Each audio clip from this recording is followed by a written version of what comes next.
Hello viewers, welcome to Code with Jethro Academy. In this video, I want to demonstrate how to run HTML file from your VS Code. Okay, now the first thing you need to do is to add the folder to your workspace. You go to File, add folder to workspace. Now suppose I want to use this folder called Advanced.js. I will click on it and add it. Then you will see it at the bottom here where it is already added. Now let's say I'm working on this file lesson1.html and I want to view, I've already coded this. I want to view this in my browser. I want to run the code, so to say. What you need to do is to make sure you are in that file.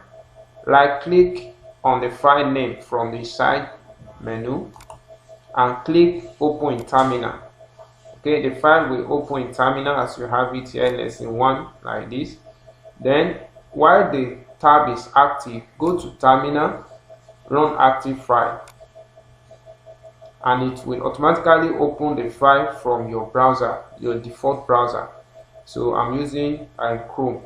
As you can see, the file has been opened. So when I say run the code, if you are working with an HTML file with JavaScript, that is the procedure to follow. Thanks for watching.